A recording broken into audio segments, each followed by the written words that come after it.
이렇게 말씀하셨으니 당신들은 이제 주님을 경외하면서 그를 성실하고 진실하게 섬기십시오. 그리고 여러분은 여러분의 조상이 강 저쪽의 메소포타미아와 이집트에서 섬기던 신들을 버리고 오직 주님만 섬기십시오.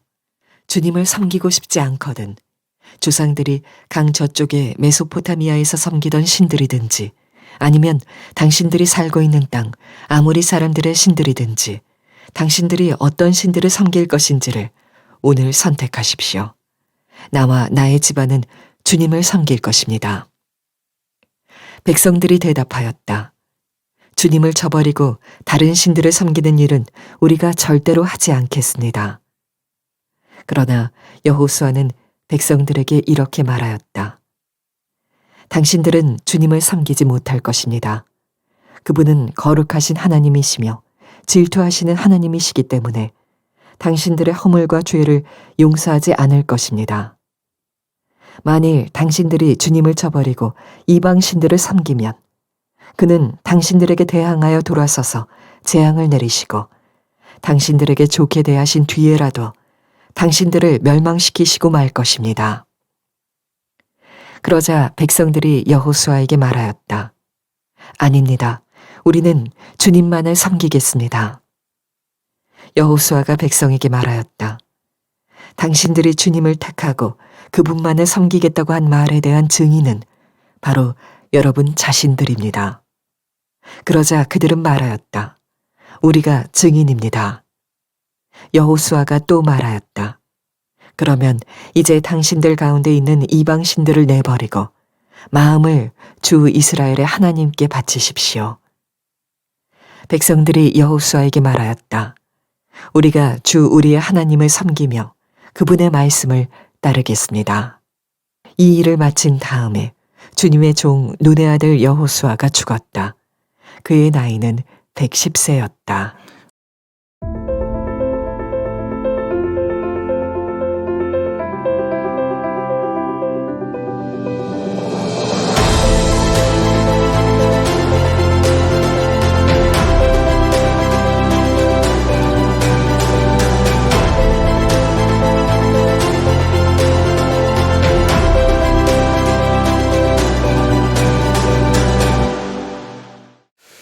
하나님과 함께하는 비범한 여정 시리즈의 오늘 마지막이 되겠습니다. 어떤 신을 섬길지 오늘 선택하라. 어떤 신을 섬길지 오늘 선택하라. 이 제목으로 말씀을 전하겠습니다. 오늘은 6.25 발발 73주년이자 올해는 정전협정 70주년이죠. 전쟁 협정을 맺고 나서 메가더 장군이 이런 얘기를 했다고 해요. 기적이 없이는 이 나라가 재건되는 데는 100년이 걸릴 것이다. 그만큼 황폐했던 나라, 절망이었던 나라. 그런데 해외 원조를 받고 일어서기 시작하면서 한강의 기적이 일어났어요. 우리가 보고 있는 대한민국, 우리 70년을 돌아보면 정말 기적이 일어났구나. 그 기적을 누가 일으키셨을까? 누가 일으키셨을까요? 우리가 역사를 돌아보면서 절대 교훈을 잊지 말아야 됩니다. 하나님께서 이 나라를 지키셨다는 것을, 하나님께서 이 나라를 보존하셨다는 것을. 그래서 우리가 70년을 돌아보면 감사하지 않을 수가 없는 것이죠. 오늘 본문의 전반부는 24장 전반부는 역사가 기록이 되어 있습니다. 2절부터 13절까지 하나님께서 직접 여호수아에게 말씀을 하시는데 아브라함부터 지금까지 중요 이야기를 하시면서 그때 그거 누가 한지 아니 묻는 겁니다. 하나님이 내가 했다라고 말씀을 하세요. 예를 들면 내가 너희 조상 아브라함을 강 건너에서 이끌어낸 것이다. 내가 애굽에서 너희를 이끌어낸 거다. 내가 너희를 요단강 동편으로 가게 한 거고 요단강을 건너게 하였고 가나안 족속을 내가 넘겨준 것이야. 내가 너희가 일구지 않은 땅과 성읍을 내가 준 거야 라고 말씀을 쭉 하세요. 역사의 주관자가 하나님이시다라고 하나님이 말씀을 하시는 겁니다. 자, 여러분들의 지난 인생을 한번 돌아보시기 바랍니다. 30년, 40년, 50년, 심지어 70년 이상의 그 세월의 그 중심에 누가 계셨습니까? 하나님이 여러분들을 인도해 주신 줄로 믿습니다. 그렇게 믿는 분만 아멘 하시기 바랍니다. 만약에 그렇다면, 정말 그것을 믿는다면 자연스러운 우리의 반응은 무엇이어야 되는가? 그것이 14절 말씀이에요. 함께 읽어보겠습니다. 시작. 그러므로 이제는 여호와를 경외하며 섬기라. 여호와를 경외하라. 두려워할 줄 알아야 된다. 내가 아니고 우리가 아니고 하나님이 우리에게 생명 주셨고, 하나님이 우리를 지켜주셨고, 하나님이 인도해 주셔서 여기까지 온 것이다. 여러분, 사람은 흙으로 돌아갈 것입니다. 장례를 치러보면 참 죄만 남는다는 것이, 이것이 인간인가? 정말 우리가 믿음이 없다면, 천국 소망과 부활이 없다면 정말 인간의 인생인 만큼 허무한 것이 없는 것 같습니다. 그러나 하나님 우리에게 생기를 불어넣어 주시고 영원한 생명을 주시고 부활의 소망을 주셨어요. 얼마나 감사한지 몰라요. 그러므로 여호와만 섬기고 여호와만 온전함과 진실함으로 섬겨야 된다. 이것이 자연스러운 우리의 반응이고 하나님께 대한 응답이어야 합니다. 근데 모든 사람이 그렇게 하는 것이 여러분 아니라는 걸 아셔야 됩니다. 여호수아가 백성들에게 선택권을 줘요. 주님을 섬기고 싶으면 그렇게 하지만 만일 마음에 원치 않거든 다른 신 선택해라. 선택권을 준다는 것이죠.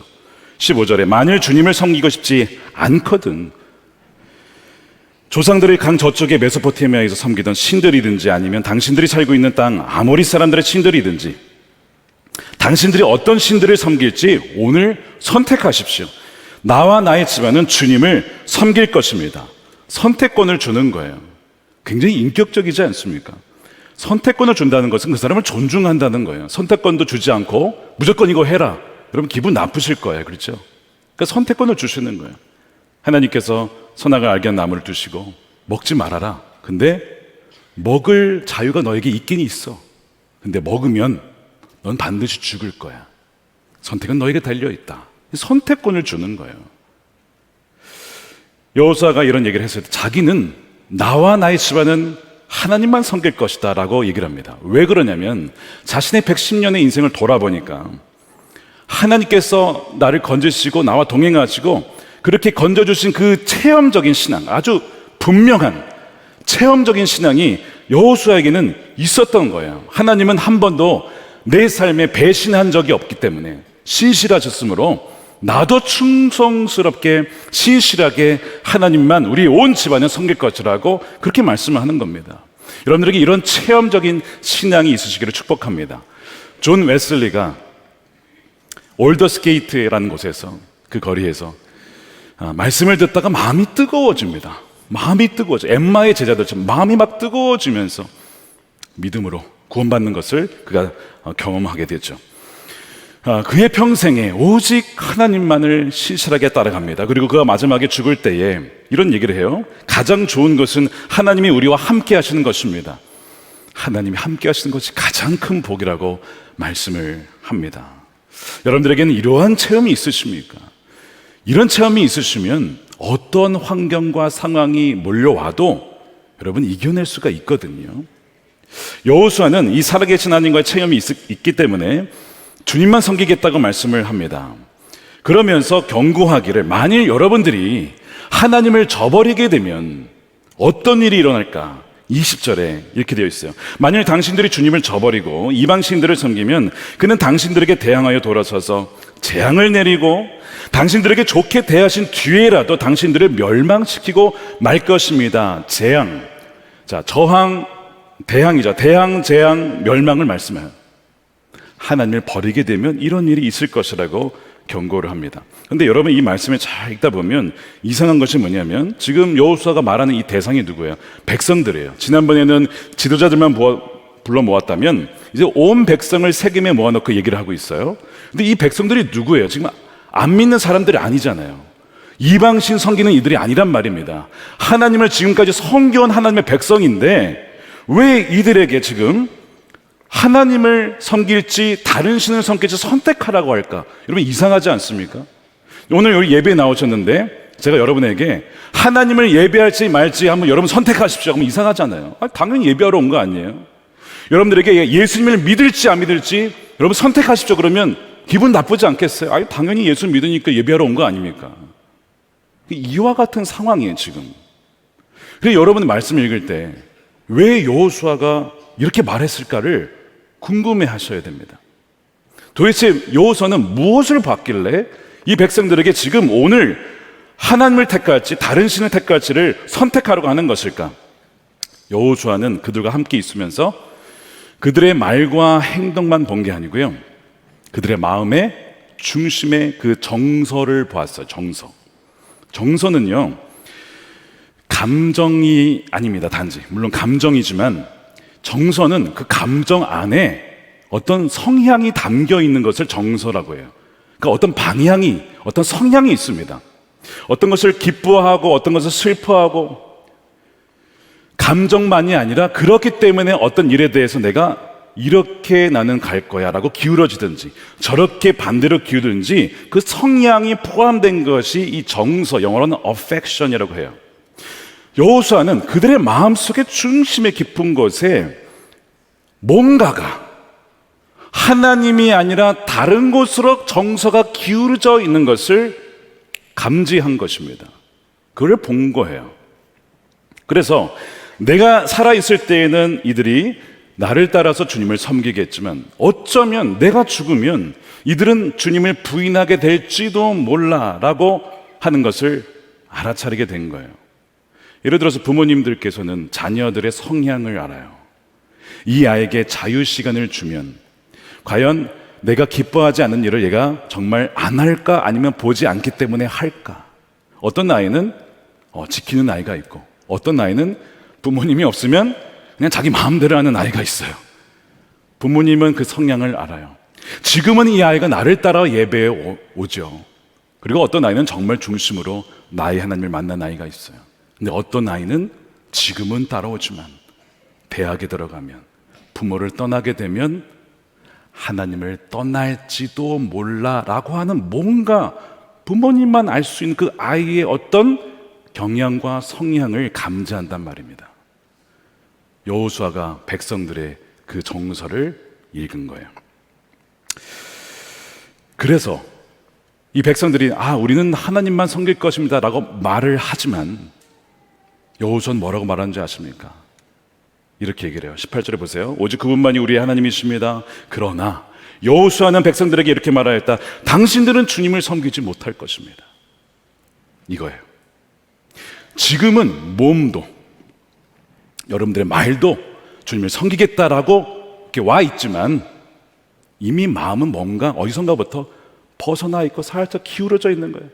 하나님이 아닌 그 다른 방향으로 기울어져 있다는 것을 여호수아는 안 것이죠. 근데 이게 여호수아만 본 게 아니고요, 하나님께서 모세가 죽기 이전에 신명기 말씀을 통해서 하신 말씀이 있어요. 비슷한 말씀입니다. 신명기 31장 16절에 주님께서 모세에게 말씀하셨다. 너는 내 조상과 함께 잠들 것이다. 그러나 이 백성은 들어가서 살게 될 그 땅에 이방신들과 더불어 음란한 짓을 할 것이다. 그러니까 우상 숭배를 한다는 것이죠. 그들은 나를 버리고 나와 세운 그 언약을 깨트릴 것이다. 자, 이 말씀을 여호수아도 함께 들었어요. 이것이 이 백성들의 부패한 마음의 이 성향이에요. 이 마음의 상태입니다. 그러니까 하나님은 영적 간음을 용납하지 않으세요. 오직 나의 신부가 나만을 사랑하고 나만을 따르기를 원하시거든요. 그래서 19절에 보시면 당신들은 주님을 섬기지 못할 것입니다. 왜냐? 그분은 거룩하신 하나님이시고 질투하시는 하나님이시기 때문에 당신들의 허물과 죄, 즉 영적 간음죄를 용서하지 않을 것입니다. 하나님이 거룩한 성품 때문에 당신들은 능히 그분을 온전히 섬기기가 어려울 것입니다. 안 될 것입니다. 이렇게까지 말씀을 하는 것이죠. 물론 지금 하나님을 부인한 것도 아니고 떠난 것도 아닌데 뭐가 문제가 되느냐? 그러나 마음이 떠나기 시작하면 결국엔 몸도 여러분 떠나게 되어 있어요. 여호수아는 그를 파악한 거예요. 자, 이유가 무엇일까라고 꼽으면 말씀드린 대로 부패한 마음과 두 번째, 그 이방신들의 영향을 꼽을 수가 있겠습니다. 그래서 지금 충격적이게도 23절에 너희 중에 이방신을 버리라는 말씀을 해요. 23절에 우리 함께 읽겠습니다. 시작. 여호수아가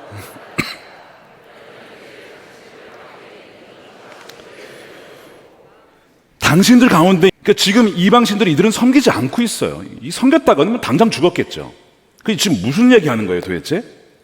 그들의 마음의 한켠의 구석에 몰래 실제로 우상에게 절하거나 한 건 아닌데 마음 한켠에는 이미 우상이 자리 잡고 있었던 것이죠. 당신들 가운데 있는 이방신들을 내버리라고 말씀을 해요. 그러니까 이들은 하나님을 섬기지만 실상 마음에는 점점 우상을 섬기는 것이 있었다는 것이죠. 근데 본인은 몰라요. 어떻게 이럴 수 있는가? 여러분 그럴 수 있어요. 예를 들어 볼게요. 출애굽기에 보면 32장에 모세가 하나님을 만나러 올라갑니다. 근데 시간이 지나도 내려오질 않으니까 아론과 이 백성들이 불안해하면서 막 그러니까 이제 아론이 어떻게 하냐면 금송아지를 만들어요. 근데 여러분 이 말씀을 읽을 때 아론이 금송아지 우상을 만들어 숭배했다 이렇게 알고 계시잖아요. 여러분 아닙니다. 아론은 우상을 만든 게 아니에요. 아론이 만든 것은요 하나님이었습니다. 32장 4절에 아론이 그들에게서 그것을 받아 녹여서 녹인 금을 거푸집에 부어 송아지상을 만드니 그들이 외쳤다. 이스라엘아 이 신이 너희를 이집트 땅에서 이끌어낸 너희의 신이다라고 할 때 이 신이 있잖아요. 이 히브리어 엘로힘입니다.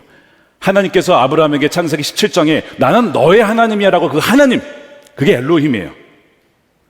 아론은 이 송아지가 하나님이라고 굳게 믿고 있어요. 그러니까 자기는 우상을 지금 숭배하면서도 내가 우상을 숭배하고 있는지를 아론은 모르고 있는 거죠. 기가 막히지 않습니까? 물론 아론은 하나님을 더 잘 섬기기 위해 이걸 만든 거예요. 이것이 하나님이다. 그러니까 너희들 지금 불안해하지 말고 하나님 잘 섬겨라고 만든 것인데 하나님을 잘 믿자라고 만든 그 수단이 결국에는 우상이 되어버리는 일이 발생하게 된 것이죠. 우상 숭배가 이렇게 기만적이고 사람들을 속입니다. 우상 숭배는 뭐냐? 무엇인가 선하고 좋은 것을 마치 하나님처럼 다룰 때 일어나게 되거든요. 예를 들면 여러분 금이 나쁜 겁니까? 돈이 나쁜 겁니까? 좋은 거죠. 하나님이 주신 도구 아닙니까? 근데 그 피조물이 나쁜 게 아닌데 그 피조물을 마치 하나님인 것 마냥 오용하는 우리 인간의 부패한 마음이 우상을 만들어내는 것입니다. 그래서 좋은 것을 마치 하나님인 양 다루는 것, 이것이 우상 숭배라는 것이죠. 근데 이것이 이 아론의 우상 숭배가 우리에게도 벌어질 수 있는 일입니다. 예를 들어보면 이런 겁니다. 여러분들이 일하시는 분들이 꽤 계실 거예요. 다는 아니겠지만 생계를 위해서 일하실 수도 있고 아니면 그것을 저축해서 정말 하나님 나라 위해서 선교 위해서 구제 위해서 그렇게 섬기기 위해서 일하신 분들도 굉장히 많으실 거예요. 창업을 하더라도 하나님 이 기업이 하나님의 기업이 되기를 원합니다. 하나님을 더 잘 섬기기 위해서 다 하는 것들이죠.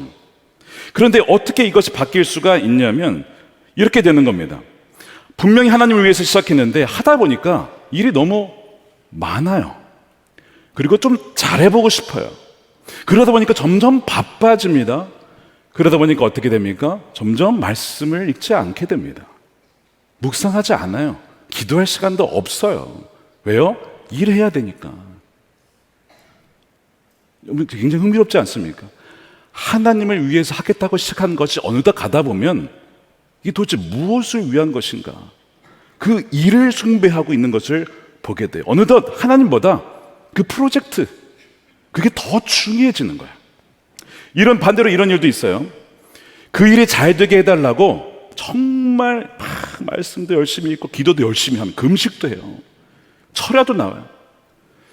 예배 안 빠집니다. 빠지면 큰일 나죠. 사업 안 되면 어떡해요. 그러니까 막 정말 열심으로 나와요. 그런데 실제로는 섬기는 것이 하나님이 아니라 내 명예, 내 커리어, 내 직장, 내 성공, 그렇게 바뀌어 가는 거죠. 그러면서 나는 지금 하나님을 섬기는 거야. 아론하고 똑같은 거예요. 하나님이 아닌데 하나님이라고 믿고 섬기는데 우상을 섬기고 있어요. 이런 일이 여러분 비일비재하게 벌어져요. 어느 날 목사님 전화 와요. 목사님 이제 예배 못 갈 것 같습니다. 왜요? 일이 너무 많아서 못 갑니다. 출장을 가야 되고 뭐 해야 되고 그런 전화를 받은 적도 있어요. 수단이 목적이 되어버리는 거예요. 그리고 우상이 되어버린 일이 얼마든지 벌어질 수 있습니다. 나중에는 하나님을 섬기는 것이 아니라 나중에 어떻게 바뀌는지 아십니까? 하나님이 그 일을 섬겨주셔야 돼. 하나님이 좀 밀어주셔야 돼. 하나님을 종으로 만드는. 그러면서도 내가 그렇게 만들고 있다는 것을 알아차리지 못하는 것. 이것이 우상 숭배입니다. 여러분, 우상을 숭배하면서 우리가 속는 이유가 있어요.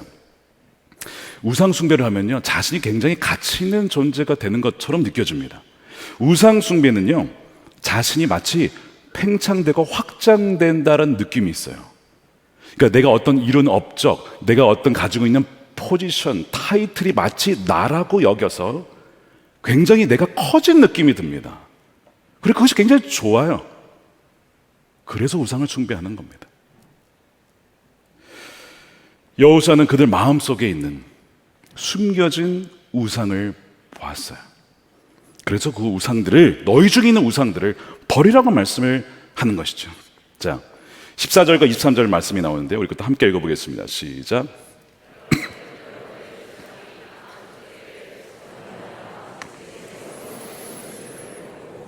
오직 주님만 섬기십시오. 이제 당신들 가운데 있는 이방신들을 내버리고. 그러니까 계속 오늘 본문은 이 마지막 장이잖아요.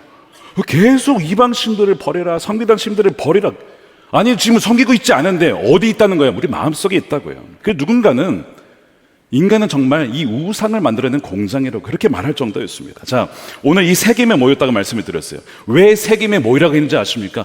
그냥 모인 게 아닙니다. 세겜은 지난번에 그 여호수아 8장 때 그 에발산과 그리심 사이에 모여가지고 축복과 저주에 대한 말씀했던 거기가 세겜이에요. 또 하나, 세겜은 창세기 35장에 보면 야곱이 바단 아람에서 나와서 베델로 가기 이전에 이 세겜에서 자신들이 가지고 있던 우상들을 다 거기에 묻어버립니다. 무슨 이야기냐면 하나님을 믿었지만 동시에 우상을 섬기고 있었던 그 풍습을 이제는 버려야 된다라고 해서 모든 가족들에게 명해서 버리게 해요. 창세기 35장 2절이죠. 야곱은 자기의 가족과 자기가 거느리고 있던 모든 사람에게 명령하였다. 너희가 가지고 있는 이방 신상들을 다 버려라. 몸을 깨끗이 하고 옷을 갈아입어라. 그들은 자기들이 가지고 있는 모든 이방 신상과 귀에 걸고 있는 귀걸이를 야곱에게 가져왔다. 야곱은 그것들을 세겜, 오늘 본문의 배경이 세겜입니다. 세겜 근처 상수리 나무, 이따가 상수리 나무에 또한 돌을 세우거든요. 거기에 묻었다는 거예요. 그러니까 세겜은 우상을 버리는 곳이라고 하는 영적인 의미가 있는 곳이에요. 그래서 여호수아는 온 백성들을 모아다가 너희 마음속에 있는 우상들을 다 여기서 버려야 된다라고 결단케 하고 있는 거예요. 야곱은 자신도 모르게, 또한 라헬, 라반 다 우상 숭배자였거든요. 라헬이 탈출할 때 그 드라빔을 훔쳐가지고 몰래 들어오는 그 우상들을 다 거기에 버리게 합니다. 자, 그러면 여러분들의 마음속에 있는 숨겨진 우상은 무엇입니까? 자, 오늘 본문 대상이 하나님을 믿는 사람들 대상으로 우상을 묻고 있어요. 동일하게 오늘 이렇게 예배하는 여러분들 안에도 혹시 숨겨진 우상이 있지 않느냐는 것입니다. 지난주에 어떤 분께서 농담반 진단반으로 저에게 이런 말씀을 해주셨어요. 목사님 너무 목회에 목숨 걸지 마세요, 뭐 이러시더라고요. 제가 목숨을 거는 것처럼 보여줬던 것 같습니다. 저는 과거에 목숨을 걸었던 적이 있어요. 과거에 아내도 아이들도 가정도 다 뒤로 하고 오직 목회에만 전념을 했어요. 주당 70시간 이상을 목회에만 전념했습니다. 이 중독자라고 제가 말씀을 드렸잖아요. 그리고 그것이 주를 위한 것이고 이것이 하나님을 섬기는 길이다 라고 생각을 했습니다. 근데 나중에 보니까요, 여러분, 목회도요 우상이 될 수 있더군요. 사역도 우상이 될 수 있어요. 여러분들이 이제 교회에서 뭘 섬기십니까? 귀한 것인데 그것이 나의 열심이 들어가잖아요. 그리고 내가 드러나고 싶은 마음이 들어간 순간 여러분 그것이 우상이 또한 됩니다. 그걸 깨닫게 하는 거예요.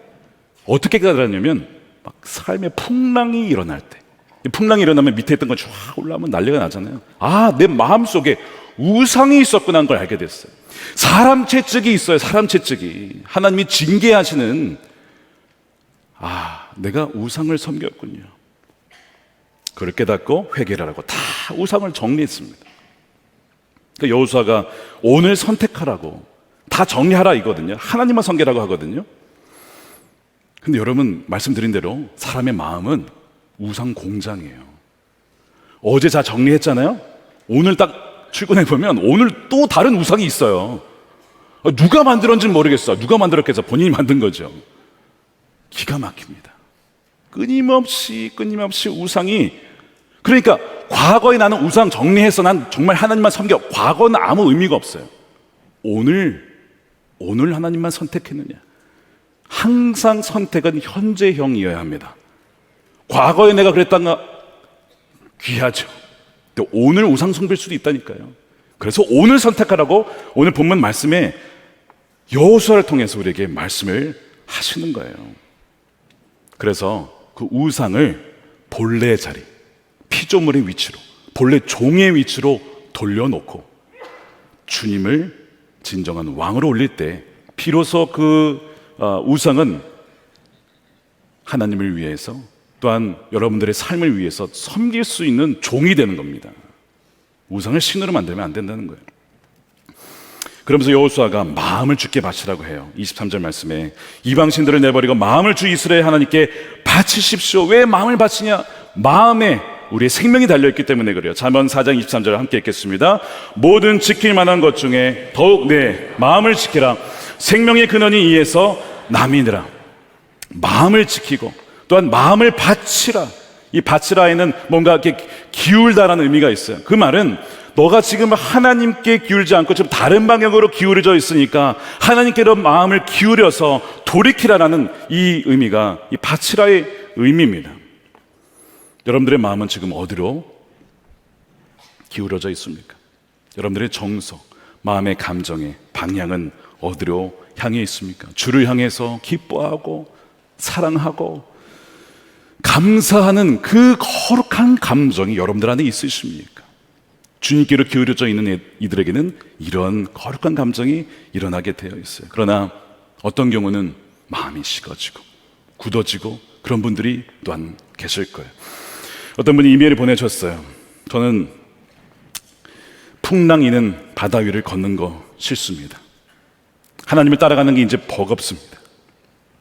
주님이 이끄시는 아주 미라클한 하루하루 버겁습니다.